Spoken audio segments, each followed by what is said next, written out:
Vedibasar mahalı, evə gedən yol, bizi gözləyən yol.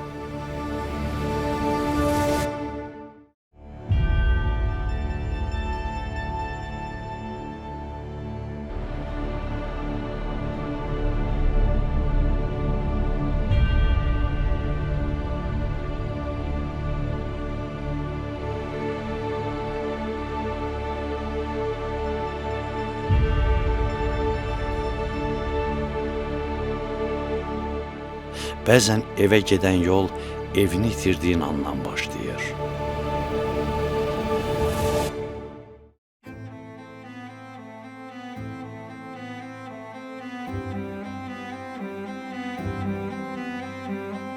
Vedibasar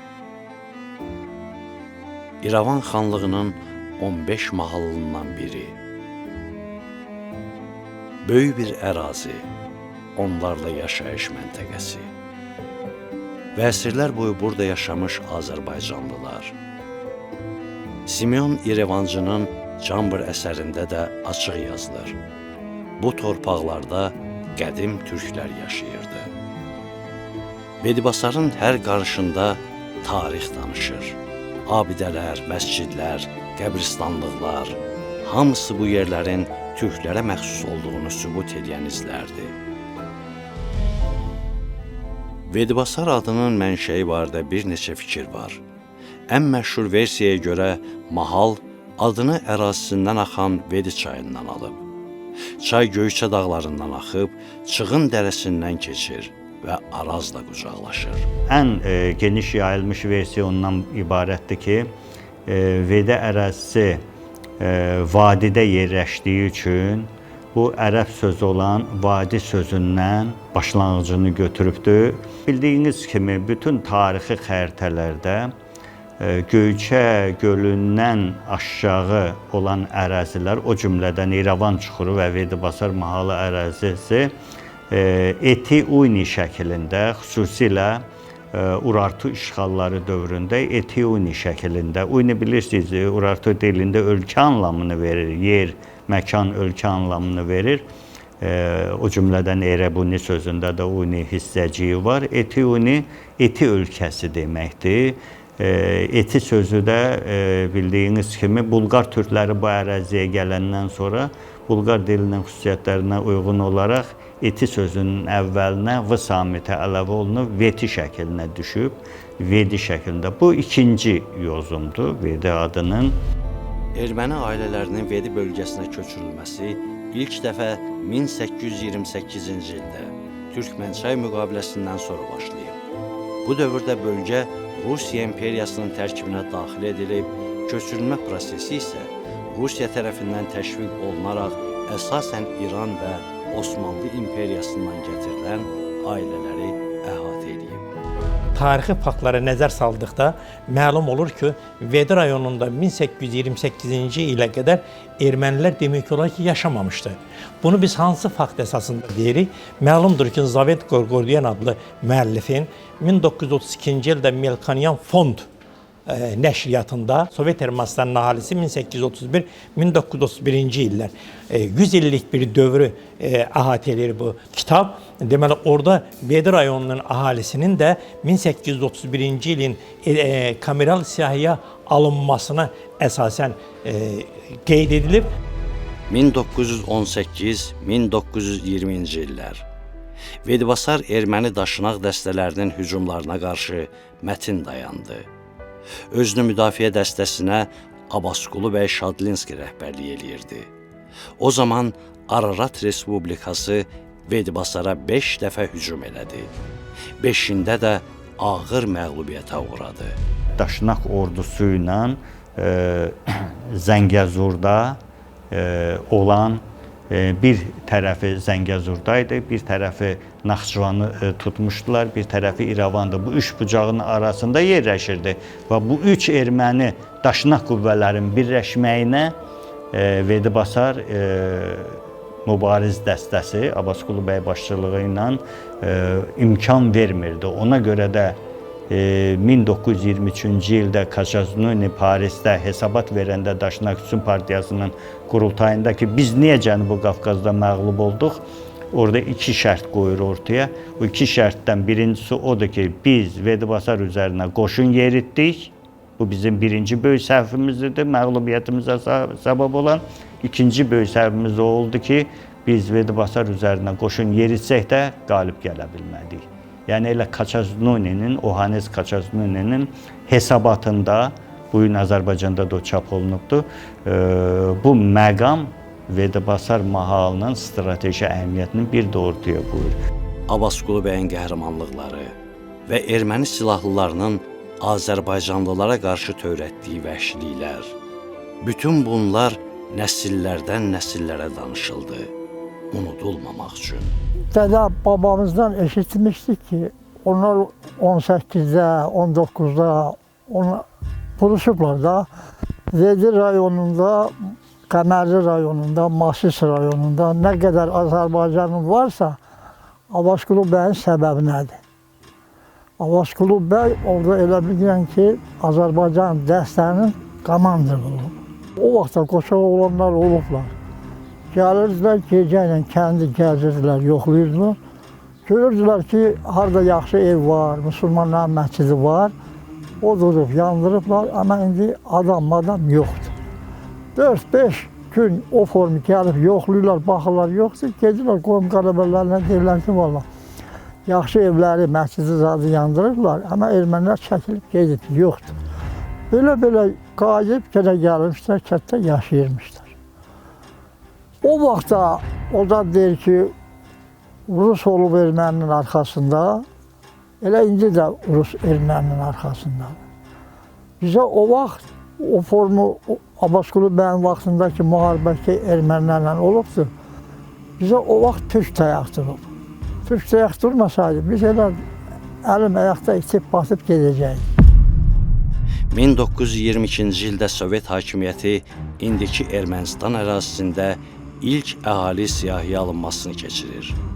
Rəqəmlər isə faciəvi mənzərəni üzə çıxarır.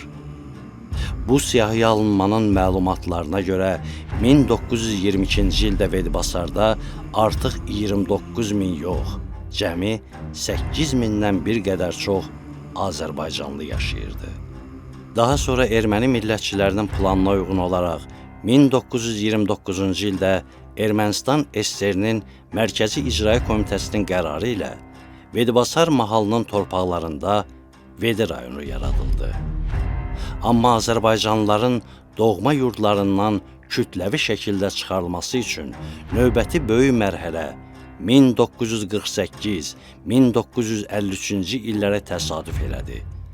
Deportasiyalar məhz Vedibasardan başladı. Arxiv sənədlərinə görə Vedibasar rayonundan təxminən 15 min Azərbaycanlı zorla köçürüldü. Köçürülmə Ermənistan SSR-nin partiya orqanlarının nəzarət altında aparıldı. İnsanların evləri, torpaqları, əmlakı müsadirə olunur. Ailələr ağır şəraitə atılırdı. Bəziləri yeni yerlərdə evsiz, eşiksiz qaldıqlarından həyatını itirirdi. Digərləri isə yaşaya bilməyib başqa bölgələrə üz tuturdu. Bu faciənin sağ qalmış şahidləri bugün də Azərbaycanın müxtəlif rayonlarında yaşayır. Məsələn, 97 yaşlı Əli Babayev deportasiya zamanı 18 yaşında idi. Sabir Cəfərovun isə cəmi 10 yaşı vardı. Onlar 46'da İran'dan, Türkiye'den, bütün dövlətdən, Suriye'den Ermeniler geldi. Bizi çok kıskıladı, sada saldılar. Odur ki bizim cemaatin yarısı, Bedir'in yarısı köşkü geldi buraya bak. Geldi Dağıldır'a ya da Selyan'a ne bileyim İmişli'ye bu arada kalıplar da 48'de geldiler. Çok əziyyət verdiler. Ondan sonra ya buradan çıkın gidin. Bir 10-15 ev kaldı. Sonra da geldiler buraya. Burada da bizim cemaati yaxşı yadımdadır. Ben yekek kişiydim. Yaxşı yadımdadır. Selyan'a da saldılar. İşte yere, pambığa cemaatimizden çoxsu kalsa da kalktılar geldiler. Dediler dayanamıyor orada istedi. Bizi Azerbaycan'a köçürdü. Biz Arazdeyen'le Zadın arası, Daşburun arası, Vicdanov, Daşburun arası sabahla oturursan, akşam oturursan poezdə, sabahla Bakıdasan. Ancaq oradan ora bizi 5 suya apardılar. Biz də Ermənistandan gedən adamlar, Ermənistanın həqiqətən də suyu yaxşı idi, havası yaxşı idi. Bizi apardılar tökdülər Vicdanovun 2-ci şöbə pambıq yerinə. Orada biz çox çətinlik çəkdik. Olduqca suyu pis, havası pis. Pambığın içindən su varanda belə ilan balıqları belə qaçırılır belə. O qədər pissə biz çətinlik çəkdik. Yaxşı yerdən getdik, sonra çətinlik çəkdik. Mən də o insanlardan biriyəm ki, 48-ci ildə, yəni o dövrdə indi bunlar Divin adlanırlar, Dəvəli stansiyasından bizi vaqona, taxta vaqonlara doldurub ailəliklə gətirdilər Şəmkir dəmiryolu stansiyasına, vağzalına daha doğrusu. Oradan da Nemeslərin deportasiya olunmuş indiki Çinarlı kəndinə. O vaxt Lenin qəsəbəsi Lenin kəndi adlandırırdı. Ondan qabaq da Yelendorf adlandırırdılar. Onu Nemeslər gətirib orada doldurmuşlar. Və Nemeslər deportasiya elədi, onun yerinə bizi gətirib saldılar. 8 nəfər ailə təsəvvür edirsiniz, bir otaqlı mənzilə doldurdular bizi. Yəni nə demək istəyirəm? Bu zülmü bizə tək ermənilər verməyib. Ermənilərin havadarları da verib. Və 48-ci ildə biraz adım qoydular ki, könüllü deportasiya elədilər, nə bilim, köçürdülər, danışdılar. Çünki hələ 45-ci ilin axırında Molotovun çıxışından sonra Livanda, Suriyada, başqa yerdə yaşayan erməniləri gətirib bir-bir kəndlərdə evlərə yerləşdirirlər. Bizim evimə də bir erməni gətirib yerləşdirmişlər, müvəqqəti olaraq qonaq türündə saxlayırdılar bizi. Və bizi köçürdən sonra evi də kağızsız, kağızsız, təfilsiz, təslimsiz o erməniyə qismət oldu ki. Və bu zülmlə mən gördüm. 88-ci ildə artıq bu deportasiya könüllülük məsələsi qırağa çıxdı. Qarabağ məsələsi başlayandan sonra başladılar insanları zorla, hücumla, evlərini dağıtmaqla, qırmaqla, tək Qarabağdan yox və Azərbaycanın qərb hissəsində yaşayan insanların Bedibasarda qalıq hissəsini, Göyçədə qalıq hissəsini, Zəngibasarda qalıq hissəsini, Qəmərlidə qalıq hissəsini, o rayonların adını bir-bir salmaya ehtiyac yoxdur, Amasyada qalan hissələri, bunları yavaş-yavaş, qıra-qıra, döyə-döyə, qışın soyuğunda, qarında başladılar deportasiya eləməyə. 48-də atamgili deportasiya eləyiblər, gəliblər bu Beyləqan rayonuna. Orada yaşaya bilməyiblər, bir neçə ildən sonra gediblər Şəmkir rayonuna, orada məskunlaşıblar Təzəkənd kəndində. Yenə Fatma nənəm yaşaya bilməyib deyə təzdən qayıtmışıq Bedi rayonunun Xalisə kəndinə. Xosrovdan atamgili 48-ci ildə köçürdüblər. 58-ci ildə qayıdıblar təzədən Xalisə kəndinə. Ermənistanda qalıb bir təzədən bu 48-ci illərdə Keçəzəndə bizi yenə deportasiyaya məruz qalmışıq. Atam müəllim olub. Birinci burada ziyalıları vururdular. Ziyalılara təsir göstərdilər. Bir də köçmüş yolunda Salyan Sabarbas zonasına. Biraz orada qalandan sonra bu iqlim şəraitine ilə qədər orada yaşaya bilməyiblər. Atam burada müəllim işləyib Sabirabadda su qoşanda. Uşaqlarımızın, bacılarım, qardaşım biri orada doğulub, 2 bacım orada doğulub. Sonra yenə qayıtmışıq təzədən doğma Bedi rayonuna. Atam deyirdi ki, məsələn, 48-53-cü illərdə bunları Salyana, Sabirabada satdı. Demək olar deportasiya qavalayıblar. Düzdür, mənim atam getməyib, o vaxt şəhətdə qalıb. Həm uşaqları gəlib Salyanda qalanlar. Sonra bu hava şəraitinin ələ qədər buranın, bizim indi İrəvanın, Qərbi Azərbaycanın iqlimi ilə, Salyan iqlimi üstə düşmədiyindən gəlib yaşayıb. Bəzi qalanlar da var, hal-hazırda o vaxtdan qalan, bəziləri geri qayıdıblar sonradan. Orada yaşayıblar, atam ancaq orada yaşayıb, ta ki 88-ci ilə qədər bizim bədnam qonşularımızın, yəni elan olunmamış müharibə xalqa qarşı orada, o vaxta qədər orada yaşamışıq. Bütün il boyu Azərbaycanlılar yalnız öz güclərinə güvənərək özlərini müdafiə edirdilər. Nə silah vardı, nə sursat, nə də Azərbaycan rəhbərliyindən hər hansı bir dəstək.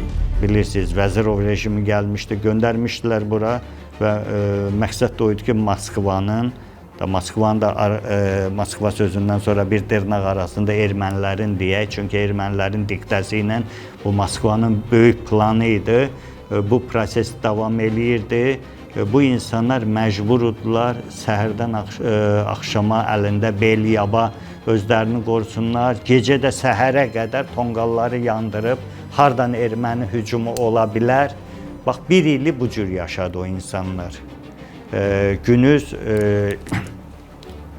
səksəkədə, gecə səksəkədə iş yerlərinə buraxılmırdılar. Məktəblərə buraxılmırdılar, uşaqlar müəllimlər arasında, şagirdlər arasında münaqişələr gedirdi. Yəni hər bir proses orada əks-səda verirdi və onu biz hamımız öz üzərimizdə, öz taleyimizdə yaşaya gəlmişdik. Artıq bütün ümidlər tükənmişdi və mən ilk dəfə olaraq sizə belə bir məqamı da xatırladım. Azərbaycanın o vaxtki rəhbərliyinin xəyanəti mən deyərdim. Nə mənada?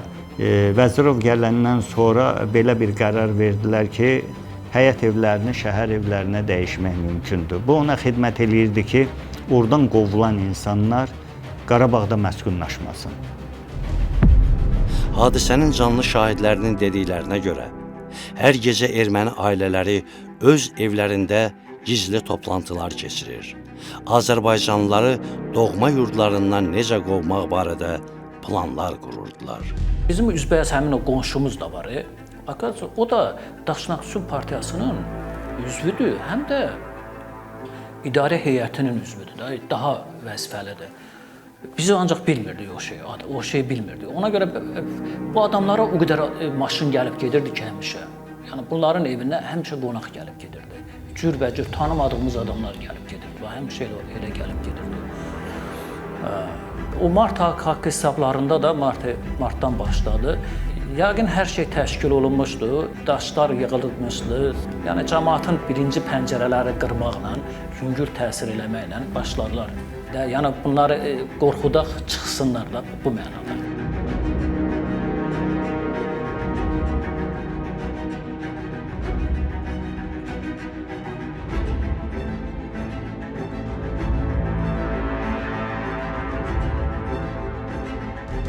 Yavaş-yavaş ucu təzyiqlər artır da, birinin tayasını yandırmaq, evi yandırmaq, yəni bir-iki adamın evini yandırdılar.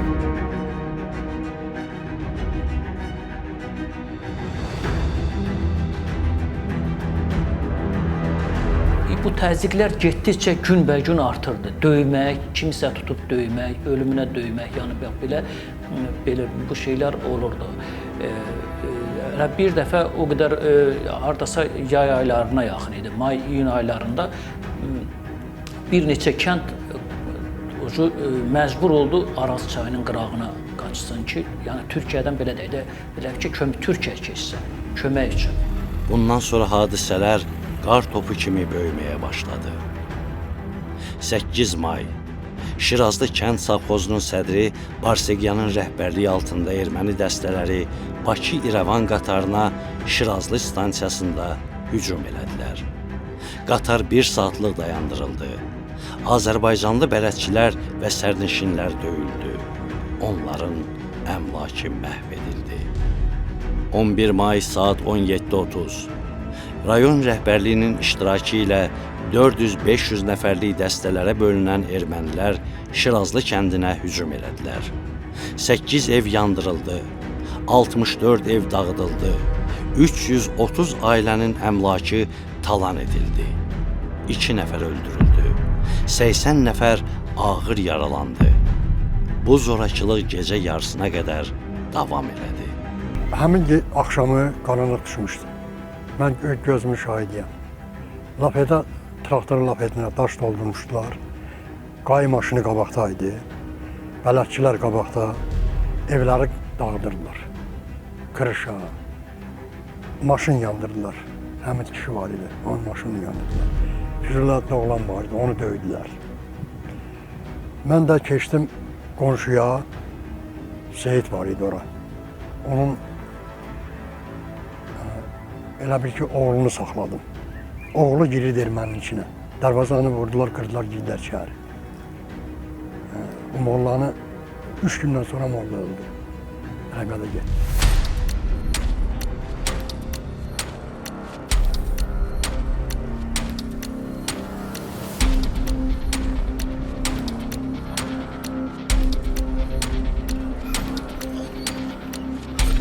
ermənilər ora gələndə lafetlərdə bax mən qulağımla eşidirdim. Deyirdi bu erməni evidir, vurmayın, o Azərbaycanın evidir. Ona vurmayın. 12 may gecə saat 02:00. Şirazlı kəndinin 1200 sakini, qadınlar və uşaqlar Sovet-Türk sərhəddi istiqamətində Şidili kəndinə doğru yürüyüş elədilər. Onlar tikanlı məftillər arasında çadırlar quraraq baş verən faciəyə siyasi qiymət verilməsini tələb elədilər. Bir gecənin içində basqın elədilər. Evləri, eşikləri hamısını qırdılar. Axırda mən məcbur qaldım uşaqları götürdüm, gecə ilə getdim, apardım Sədərəyə. Səhərsi getdik, Kranisədə qaldıq. Şiddi kəndi var. Bizdən hardasa 1-2 kilometr. Orada qaldıq. Məktəb direktoru vardı, Mehrabyan. Demək, onların məktəbi ayrı idi. Elə bir 88-dən qabaq məktəb hamısı obşi bir yerdə idi. Azərbaycan məktəbi idi. 11 illik. Obşi gecə ilə basqın elədi bir də evə. Bir mənə yox, qonşuları hamısını. Döyəni kimdir, evini qıran kimdir, yandıranı kimdir. Axırı səhərlə dedim yoldaşıma, dedim belə olmaz. Mənim qorxucumu bağlayarlar, mənim uşağımı, ailəmi başına. Mən neyə bilərəm? Ot da olsam neyə? Ağsaqqalları gənaşdım, dedi Telman kişi, burada qalma. Onlar da geldi. Dedi, evini saat, neyinirsən elə? Daha mal heyvanı hamısını ailə qoyduq. Evim, yorğan, döşərini yığdım. Getdim Naxçıvandan maşın gətirdim. Evimi yüklədim, gəldim. Orada məktəb direktoru, prokuror, kolxoz sədri, partiya təşkilatı. Bunlar hamısı cavan uşaqları göndərdilər. Başqa Noraqabikdən, Eşmiyazdından, Qəmər rayonundan, ondan sonra Zəngibasar rayonundan göndərirdilər saqqalları, bizi döyürdülər. Baş verənlərin miqyasını nəzərə alaraq, mayın 14-də Moskvadan yüksək səviyyəli nümayəndə heyəti Anatoli Lukyanovun rəhbərliyi ilə hadisə yerinə gəldi. Biz yığışdıq, hamımız getdik Türkiyənin səhrədinə. Xeyli iyi oldu da, 1-2 kilometr kimi belə 3 kilometr var idi aramız. Ayağından piyada hamımız töküldü çölə, bütün qoca, cavan, uşaq hamımız getdik. Getdik 2 gecədə orada qaldıq. Elə soyuqda, zaten may ayı idi da, yaz ayı idi. 2 gecədən orada qıraqda qalandan sonra, 2 gündən sonra o vaxt dedilər ki, Lukyanov gəlir. Bizdə Rusça çıxış eləyənlər var idilər. Başa saldılar ki, belə-belə də bizi bu vəziyyətlə qavalayıblar, çıxardıblar, qırırlar, dağıdırlar. Dedi ki, durun, yığışın, gedən kəndə. Bizi təzdən özü də bizlə beraber ayağla, çöllərlə, çöllərin düzünə, kəpsənlərlə bizi gətirdilər, kəndə tökdülər. Sonra orada bizim idarədə iclas oldu. İclas oldu, yəni o gələnlər, Moskvadan gələnlər iclas elədilər ki, bunlara dəymişsiniz də. Yəni onlarda da belə bir qərar var idi ki, öldürmək olmasın, elə eləyin ki, bunlar qarşısında çıxsınlar. Erməni millətçiləri bu cür hücumları bütün Vedibasar rayonunda həyata keçirirdilər.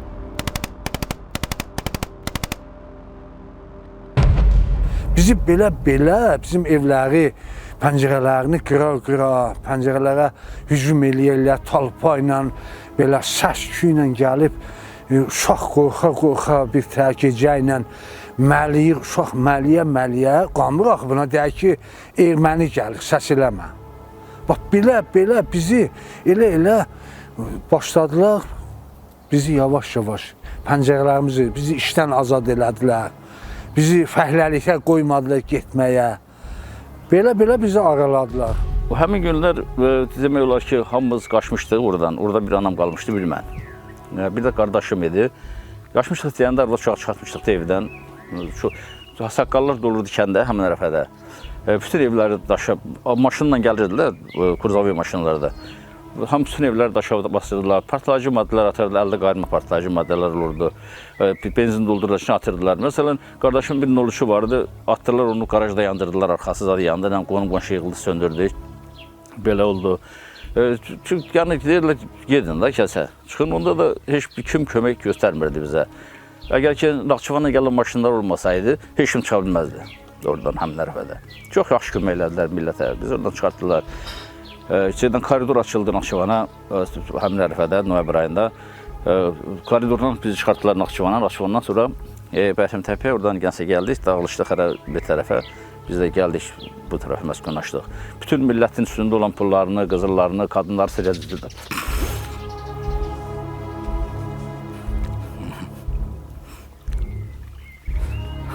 Əsas ərcəlandı.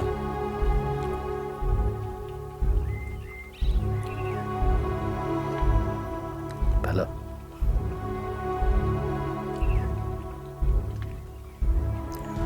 Onlar da sağ olsun ki, gelmişti ki bizi karşılamağa. Suya kimi, peçenyeye kimi, süde kimi. Ki körpe uşak var. Biz de öyleyiz. Orada bir şiddet kendi var. İndirim bu 88'in ahırına kimi bir tane o kentdə Erməni yox idi. Hamısı Azərbaycanlı. O 4-5 rayonunda olan qalan Azərbaycanlar özünü vermişdi o kəndə. O kənddən də çıxmaq mümkün deyildi. Erməni millətçilərinin törətdiyi kütləvi ixtişaşlar zamanı Sovet ordusu yalnız kənardan müşahidə edirdi. Nə zorakılığı dayandırır, nə də talanı önləyirdilər. Mən yaxşı şahidəm, mənim oğlumun toyuydu.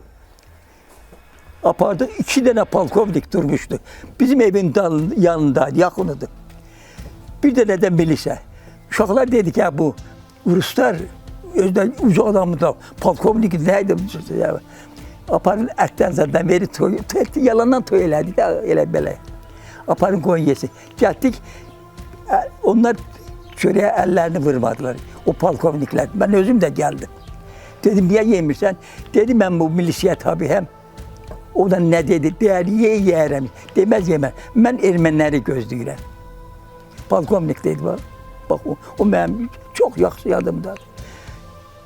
Ruslar baxmırdı. Ruslar həmən deyirəm, mənimlə qapı qonşudur, belə küçənin yanında ermənidir, bu yanımdadır. Badvaqan vardı, kolxozun briqadiri idi. Rusları yığırdı ora, araqdan, çaxırdan qoydular, muzikanda qoyurdular, yeyib içirdə. Biz də biraz danışanda Ruslar bizi döyürdülər.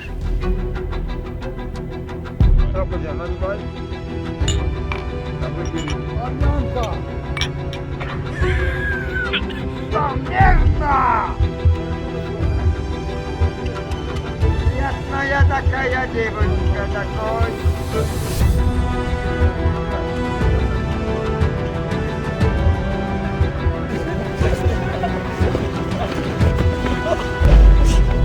Ruslar bizə kömək eləməyibdi. BTR-lər durub mənim evimin qabağında.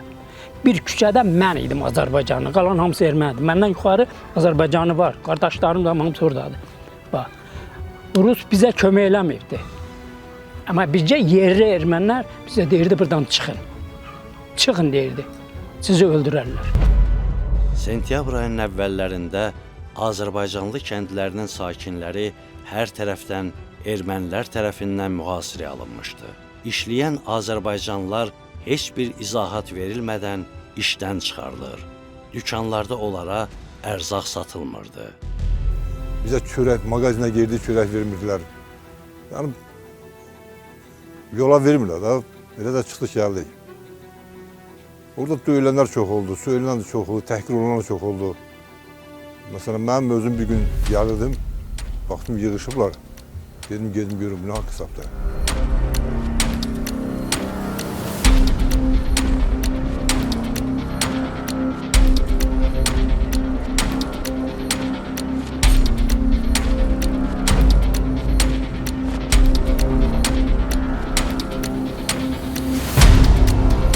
Çoxları acınacaqlı vəziyyətdə, evlərini yandırdılar, çox sata bilmədi. Qapı, pəncərələr amma qoymurlar, daşlayırdılar, qırırdılar, dağıdırdılar. Vəhşi kimi, vəhşi. Zülmü odur ki, koymurdular əldən eşiyə çıxaq. Məhsulumuz tökülüb qalırdı. Satmağa imkan yox idi. Malımız, heyvanımız içəridəydi, qoymurdular ki, məsələ geçsin, sahədə otarsın, gəlsin. Kəndin 2 dənə çobanı var idi. Aparırdı, otarırdı, axşam da gətirirdi. Qoymurdular. Bu zulüm deyil nədir? Sən bir evdən eşiyə çıxa bilməyəsən, bir mağazinə gedəməyəsən, ya bir kəndisinə gedəməyəsən. Adicə bərbərxanaya gedib baş gözünüzü qıstırmırlar. Qoymurdular da.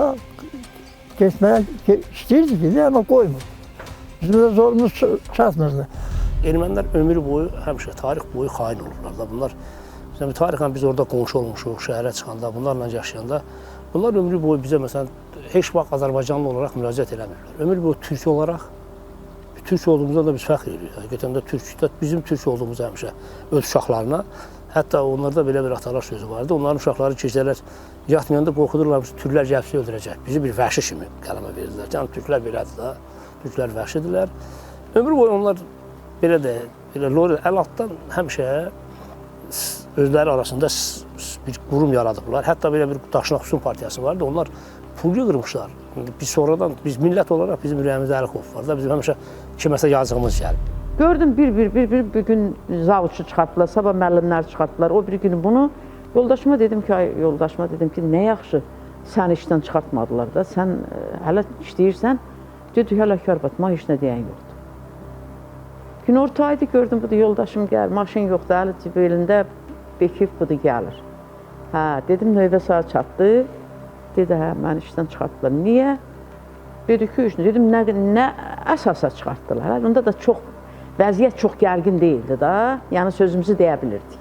Dedim, nə əsasından səni çıxartdılar? Dedi, heç bir əsassız da ilə çıxartdılar. Dedi, İbrahim kişi, maşını burada qoy, əgər başın salamat olmaq istəyirsə, get. Dedim, dur, məni bu dəqiqə maşına qoy, mənə apar rayona. Mən gedirəm sənin o icra hakimiyyətinin qardaşı idi, onun adının müdürü, kariyerin müdürü. Dedim, mən gedirəm Nasiyan yanına, görüm səni nə əsasından çıxardım. Gəlin.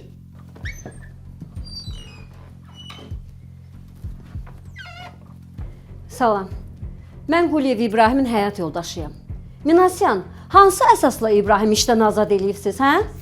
Bacı, gəl otur.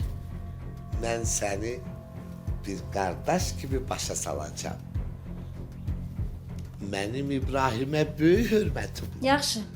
Onda deyin görək, niyə onu azad eləyibsiz? Səbəbini deyin. Məni işdən qovdunuz, hirsiniz soymadı?